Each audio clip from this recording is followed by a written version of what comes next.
I'm going to tell you, this is on the rare occasion where I go to the store and I try to pay with a large bill. It's rare when it happens, but when it does happen, and I'm sure you guys probably have been with somebody, or this maybe has happened to you too.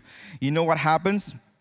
The person will take the bill. This is a $10 bill. You know I'm broke. I don't have large bills. I just borrowed this from somebody in the backstage. But let's pretend there's an extra zero there, $100, right?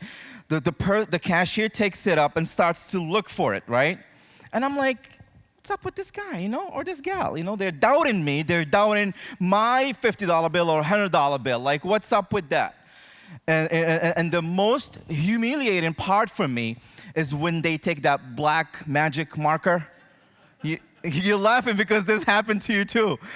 And they put a marking on the bill, and guess what they're looking for? They're looking for that marking to either turn black or stay kind of like greenish, yellowish, right? So if it turns black, it means that that bill is what? It's fake. Fake, yeah, not good. Exactly.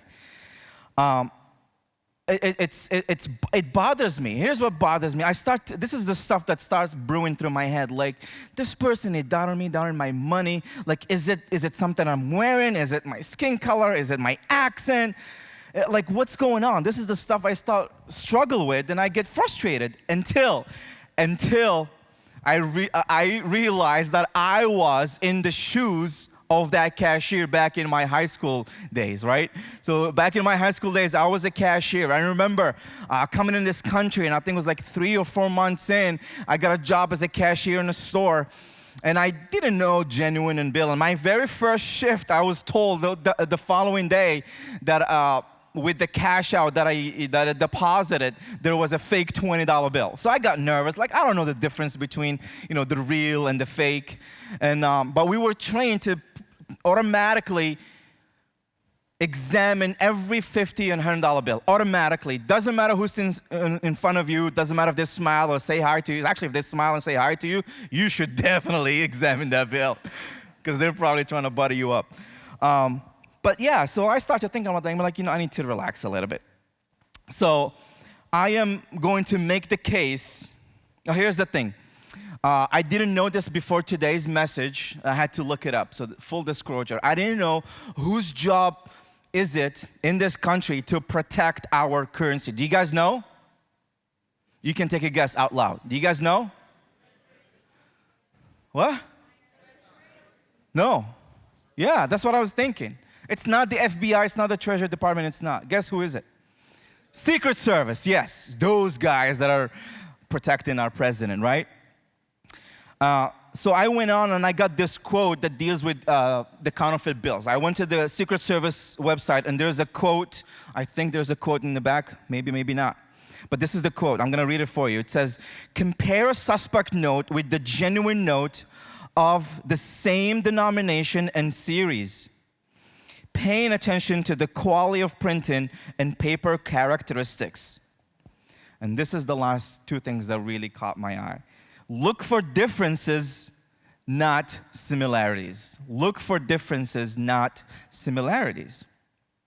So according to the federalreserve.org, there's an estimated $70 million in fake counterfeit money in circulation. That's a lot of money. That's, if you do the math, that's about one counterfeit note for every 10,000 genuine currency. See, it doesn't matter how many similarities there are out there on that fake bill. It could be hundreds and hundreds of similarities. It could be 99% similar. But if there is one difference, that bill is automatically what? Worthless, fake. It has no value. It holds no value despite the similarities. So I'm going to make the case today for you guys online as well, that not all knowledge and wisdom is the same. There is worldly wisdom, and if you're actually following along with the notes, you've been handing out some notes, and if you're following out online, you can go to waterschurch.guide and follow along with us. And if you're not following with the notes, write it down, right? Is that what we say? I don't know. I think I butcher it. So I'm going to make the case today that that stuff applies, that principle applies to wisdom in our life as Christians. And if you're not Christians, hold tight. I'm going to talk to you later on. I'm making the case that there is worldly wisdom and there is godly wisdom. There is a godly wisdom, actually worldly wisdom first aims at serve and please oneself. Godly wisdom comes from fear of the Lord and honors God. One builds a finite kingdom that serves to help us here on earth, right? And the other one prepares us for eternity. So for that, we're going to invite you to look at your Bibles. If you guys have your Bibles handy, we're going to look at Galatians, first chapter, verses 6 to 10. So could you guys all stand up for the reading of God's Word? You can pull up your phone and follow along with us, because we're going to be touching on those verses, one verse at a time. And it goes like this. It says, I am astonished that you are so quickly deserting him who called you in the grace of Christ and are turning to a different gospel. And he explains himself. Not that there is another one, but there are some who trouble you and want to distort the gospel of Christ. But even if we or an angel from heaven should preach to you a gospel contrary to the one we preach to you, let him be accursed. As we have said before, so now I say again, if anyone is preaching to you a gospel contrary to the one you received, let him be accursed. For am I now seeking the approval of man or of God? Or am I trying to please men? If I were still trying to please men, I would not be a servant of Christ. This is God's word. Let's pray. Father God, we thank you. We thank you that you are the author of truth. We thank you that your Son is the author of the gospel and he is in the center of it all. And we just pray, Lord, that we get to see you, that we get to savor you, that we get to taste you, Lord, today. We pray in his mighty name. And everybody said, amen. God bless you guys. Have a seat. This is some harsh words. Here we have a group of people who love Jesus, who are following Jesus, and spend time with the Apostle Paul, learning about Jesus. And yet they're following a different teaching, a counterfeit gospel. And you're probably asking, how could that happen? I mean, they were like the very first church. And you know, I'll remind you of something. That very first church didn't have this whole entire New Testament to rely on. All they had was the Old Testament. I don't know if you know this about me, but I'm going to say it again. I grew up in Morocco, and I spent a great deal of my childhood with my maternal grandparents, especially with my grandfather. And he was a hardcore commercial fisherman. And I grew up hearing this thing from him, and it just stuck with me, and it's always in the back of my head. And I'm sure every culture has got a version of it, but this is the stuff that I grew up with. This is the saying. It says, if it looks like a bad fish, smells like a bad fish, it's a bad fish, throw it back. So you can tell that I went fishing a lot, right, when I was a kid. So the problem now with this Galatians in the text we read is that they weren't recognizing the bad fish. And I'm arguing that issue is still happening in 2021 today. See, it's nothing new. The church dealt with this kind of stuff since its inception, since the church started. I'm going to give you a little bit of the context of the passage that we read. the Apostle Paul started a bunch of churches in the province of Galatia. So Galatia is not a city, it's a province. It's like saying the New England region, right? So he starts a bunch of churches, spends some time with them, raised up leaders and pastors and elders. And guess what? After spending time with them, he leaves them to go ahead and do what? Plant other churches. And when I was studying this verse, actually there's most likely, so we say that Paul, his name was what? His name was Saul of Tarsus, right? So Tarsus was actually in this region of Galatia. So this is kind of like his hometown region, right? So this stuff like hits home for him. So he was not happy with what's going on with the church. So these Galatians, right? So they're all Gentiles, they're not Jews, are being influenced with infiltrators that came in. They were called Judaizers. And they're preaching a different gospel. They're teaching them that they have to add just one more thing to be really saved. They're preaching that especially male Gentiles have to get circumcised. So Paul finds out and he makes sure to address this thing right away. And as we read, he used some strong language to address that issue. He called their new teaching a different gospel.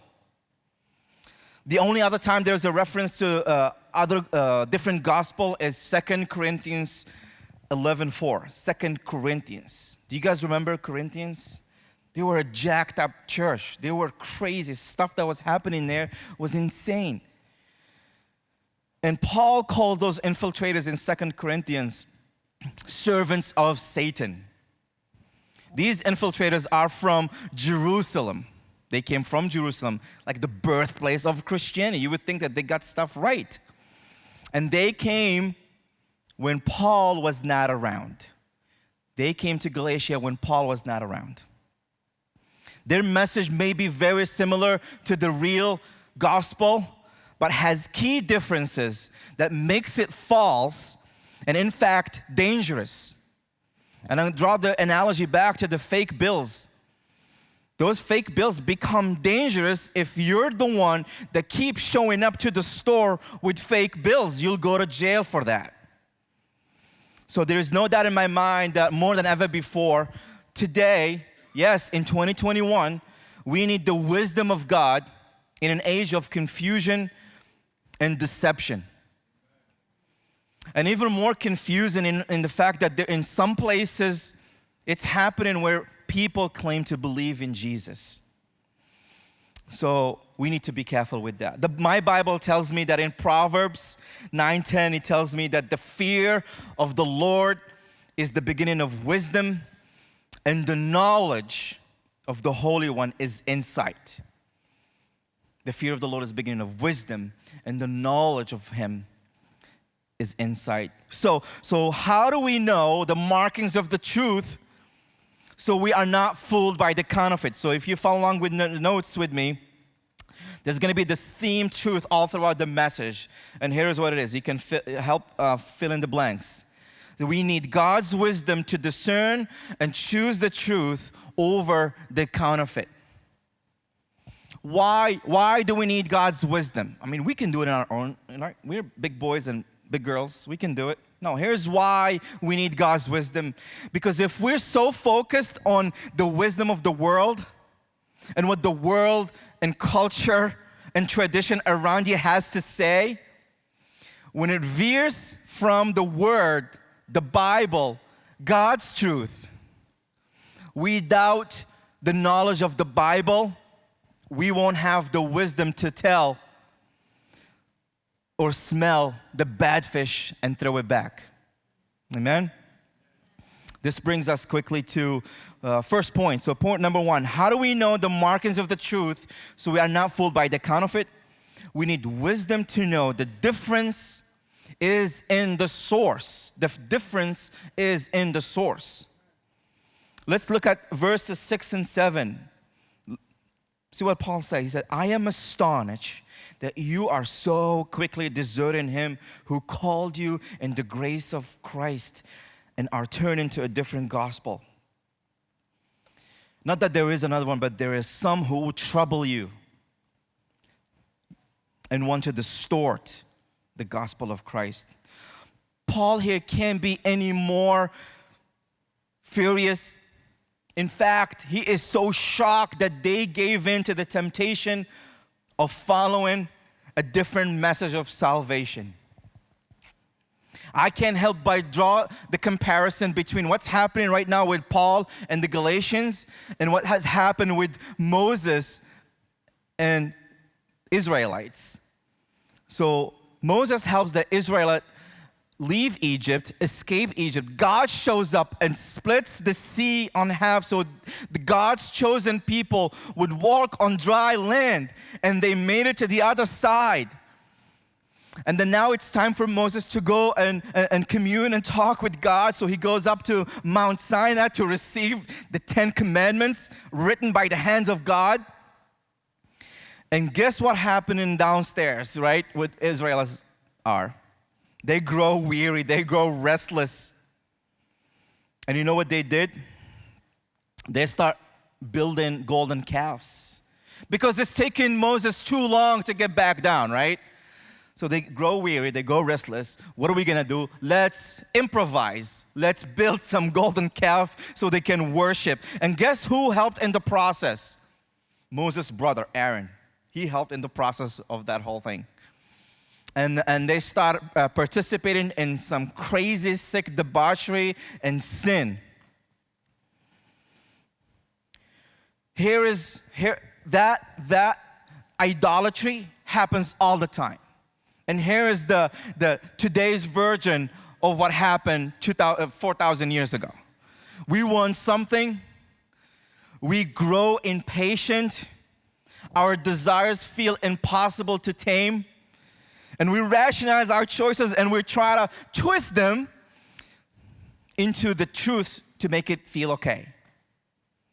We want control and we turn to worldly wisdom and away from God even as we distort His truth and His word, and we call it truth.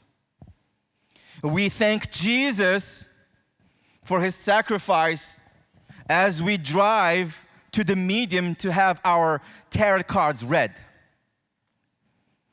We hang the God bless this home sign in the new house as we move in with the person we're dating. Because God would never be opposed to love, right? Wrong. Not exactly. You see, wisdom, godly wisdom, the wisdom to make the choice to honor God can't happen unless we know the knowledge, we have the knowledge of who He is, what He desires for us. And our primary source of getting that knowledge is His Word, is the Bible. See, as soon as Paul left the Galatians to go plant another church, the infiltrators came in. And it looks like they had a following because guess what? Their new teaching took off. Because they found a fertile ground to spread their own salvation message, to spread their own counterfeit bills. So what is your source? Ask yourself this question. Honestly, ask yourself your question today. What is your source? Is it the tradition of your family or the culture around you? Or is your source the Word of God? You know, the true gospel, and it's in your notes, the true gospel is a result of God's gift of grace, period. The false gospel is a result of man adding works to what God has already accomplished for you. Adding works to the grace of God equals abandoning God's gift of grace. It's like slapping Him back with that grace and say, you know what? I'm good. I can do it on my own. It's rejecting that grace when you add your own works and your own formula. Here in the text, they were adding conditions for salvation like circumcision. You know, culture now adds condition like you must be accepting and a champion of any choice a person makes or a person feels on any given day. in order to be a loving and godly person, godly with the small g person.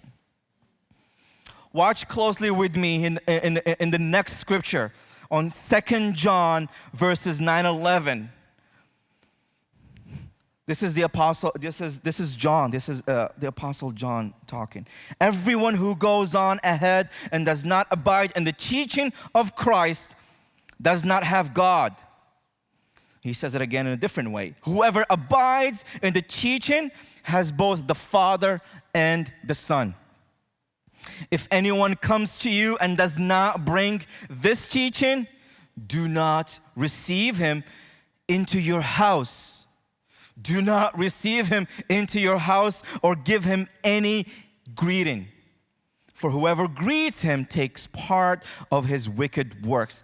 This is a harsh word, and I am sorry. You thought that the rain is outside, you're going to come to a cheery message, but this is the message that I have for you. And it's not from me. So people think that being Christian is easy, right? No. Did you read 2 John from verses 9-11? It's not easy. Remember the fake bills I talked about? To detect the counterfeit, we had to spend lots of time getting to know the original. Getting to know what? The original. This is our original. This is our tool to detect the fake and the real. We can't assume that everyone that tells they love Jesus or the idea of God, of him being God, or being a good prophet, is aligned with the truth of Jesus. You can't just assume that. If you're here with us today and you don't call yourself Christian, or you're a new Christian, it is critical that you know what the message of the gospel is. And I'm hoping by doing that, you'll pretty quickly realize what the message of the gospel is not. Listen, guys, this church makes every effort that you get to hear the gospel clearly. And hopefully, you are changed to the point that you want to live out that gospel and share it with others. It starts from the top. It starts from Pastor Tim and his leadership. He preaches the gospel. And he has confidence that any pastor or elder or guest speaker who's preaching to you has and shares that same conviction, that same confidence. It's that serious of a matter. I'm going to tell you a story about here in the gospel here at Waters Church. So when we knew we were moving to North Attleboro a few years ago, 6 years ago, I think, we started church shopping. And the things that made us like and make this church our home was the quality of coffee and the breakfast sandwiches that Pastor Jim used to make in the cafe back then in the old building. No, wrong. That's not true. I'm joking. No, it was the constant and clear preaching of the gospel. It was the numbers of hands being raised in response of that preaching. Week in and week out, even when Pastor Tim was not preaching. That's when we know that we're in the right place. So praise God, guys. Praise God for solid biblical teachings. This was important to us, and I'm going to later on tell you why was this important to us for April and I. So point number 2, if you follow along with us, how do we know the markings of the truth so we are not fooled by the counterfeit? Number 2 is that we need the wisdom to know that God creates and Satan counterfeits.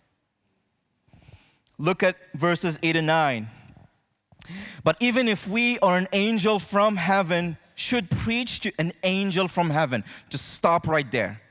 Close your eyes and imagine there's an angel from heaven right now in front of you.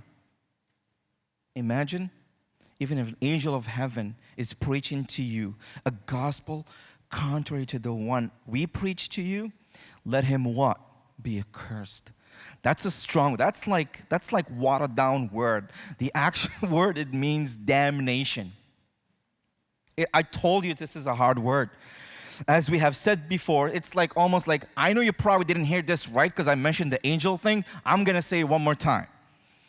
As we have said before, so now I say again, if anyone is preaching to you a gospel contrary to the one you received, let him be accursed.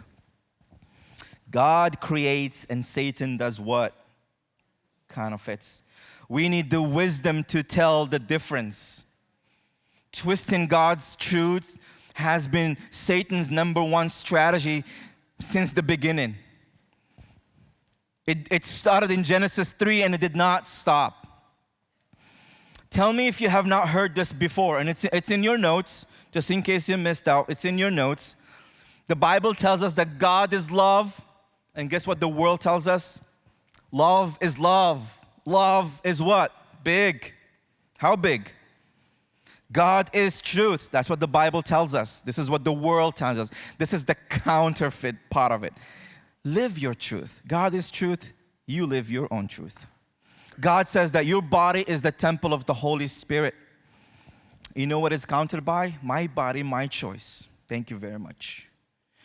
The Bible tells us that God created the heaven and earth, and some of you believe in this notion that the universe is trying to tell me something. I gotta hear from the universe. So on and so forth. There's like endless examples. There are so-called other gospels out there that the church fathers did not approve of, because they found differences in them that did not align with the inspired Word of God. And if you happen to watch TV at all, we got accustomed to this tradition right around the Easter holidays. You know, you got watch these shows that talks about finding the bones of Jesus, right? The tomb of Jesus. They found the actual bones of, the real Jesus.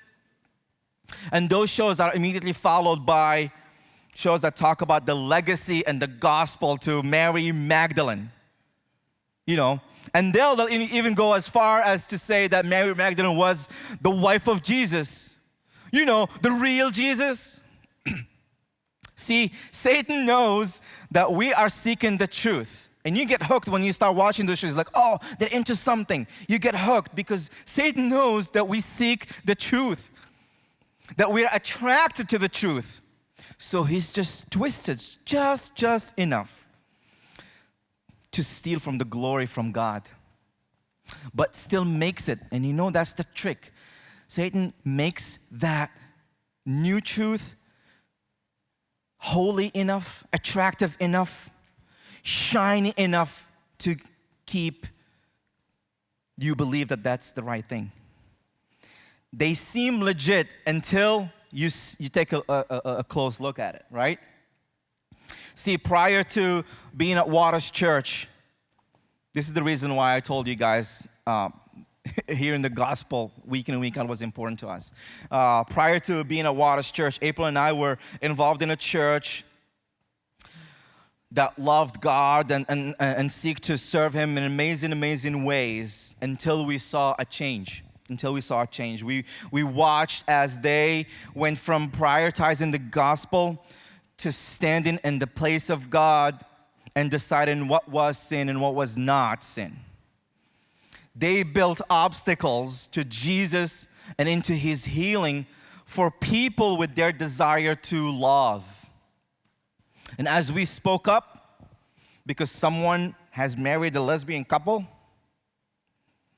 we were labeled as ignorant of what the love of Jesus really is all about. We and others who were wisely applying the Bible to the situation were labeled as unwilling to be big tent people. That's people who believe that there is room for all people to come to Jesus. When in actuality, they were putting stumbling blocks for people on the way to seeing and being healed by Jesus. But let me tell you something, there are some serious consequences for people who teach a distorted truth.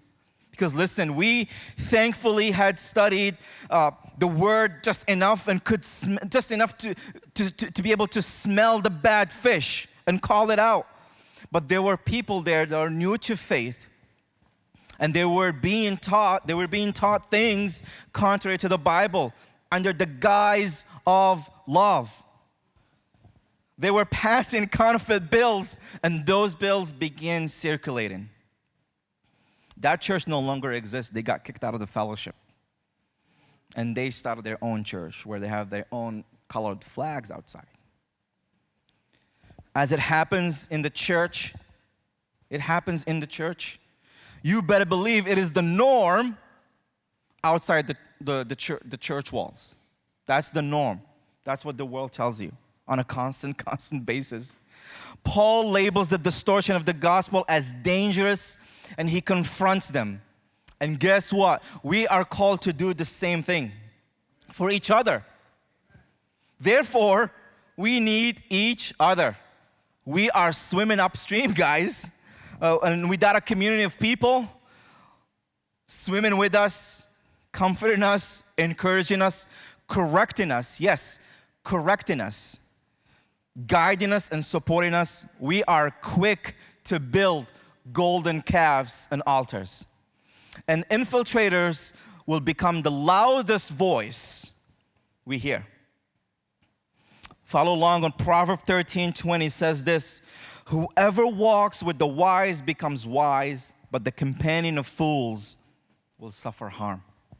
He could have said anything after becomes wise, but he said, but the companion of fools will suffer harm.